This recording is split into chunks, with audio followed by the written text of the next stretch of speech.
নাম কি তোমার? মারুফ। তুমি এই গাড়ি নিয়ে কোথায় যেতেছিলা? এই যে এত বড় গাড়ি, মানে বিয়ে চাইতেছে গাড়ি নিয়ে? এটা কি বরযাত্রী গাড়ি? হ্যাঁ, এটা কি বরযাত্রী গাড়ি? এটা কার গাড়ি জানো? একটা সরকারি গাড়ি এটা। তো এটা স্টার্ট করলা কিভাবে? এটা চাবি কোথায় ছিল? হ্যাঁ বলো বলো। ওকে চিনা রাখবেন সবাই। হ্যাঁ, কুমিল্লা শহরে এই সমস্ত পোলাপান এই গাড়ি ঘোড়া চুরি করে নিয়ে যায়, আমরা অনিরাপদ তাদের কাছে।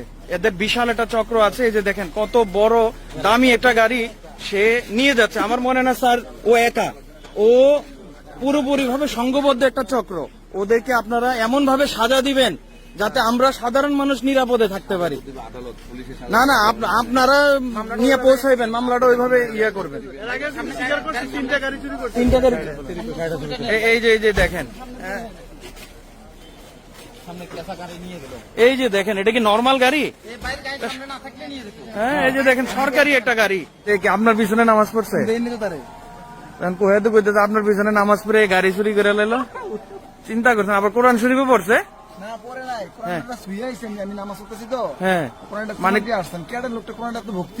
ওরে আল্লাহ, আমার তখন সন্দেহ গেছে, তখন সন্দেহ গেছে। এখন এই যে দেখেন, এই চোরায় এই হুজুরের কাছে পিছনে নামাজ পড়ে কোরআন টোরান ছুইয়া, এই যে দেখেন কত বড় গাড়ি, এই গাড়ি লইয়া রওনা হয়ে গেছে। এই গাড়ি নিয়ে কই যাইতো? এটা কি ওই আমাদের ওই অ্যাকশন স্যারের গাড়ি? সে যখন কোরআনটা চুমা দিছে, তখন আমার দিলে আসসালামু আলাইকুম। সে ঢুকলো কিভাবে? নামাজও নাকি পড়ছে? হ্যাঁ, এই যে হুজুর আছে তো, এই হুজুরের পিছনে নাকি নামাজ পড়ছে, আবার কোরআন স্পর্শও করছে। নাম ওই যে দাড়িওয়ালা লম্বা লোকটা, হ্যাঁ, ওই যে ইজিপির যে মোর্শেদ বাহিনী, উনিও দেখছে। হ্যাঁ, দেখার পরে ওন বলতেছে ওই নামাজ পড়তে দেখছি। ও বলে 3 দিন যাবত ঘুরতেছে। 3 দিন। আমার খুব অবাক লাগে, এত দামি গাড়ি চাবি পাইলো কিভাবে? ও কইতাছে আল্লাহর কসম খোদার কসম গাড়ির চাবি ছিল, মানে গাড়ি খোলা ছিল। গাড়ি খোলা ছিল। আর ড্রাইভার বলতেছে যে না, চাবি আমার সাথে ছিল। সে ড্রাইভিংও করতে জানে, অলরেডি সে অনেক দূর পর্যন্ত নিয়ে গেছিল গাড়ি। এখান থেকে গাড়িটা স্টার্ট কইরা অলরেডি গেট পর্যন্ত নিচ্ছে। গেটে আমি ওর মুখামুখি হয়ে গেছি। আপনি দেখে ফেলছেন যে গাড়ি? না না, আমি তো অ্যাক্সিডেন্টের গাড়ি, অবশ্যই ড্রাইভার নিতেছে। আমার গাড়ি থেকে তো আর ড্রাইভারে দেখা যায় না, কিন্তু ড্রাইভারকে আমি চিনি, দেখা যায় না। তো আমি হরেন দিতেছি সাইড করার জন্য, গাড়িটা সাইড করতেছে না।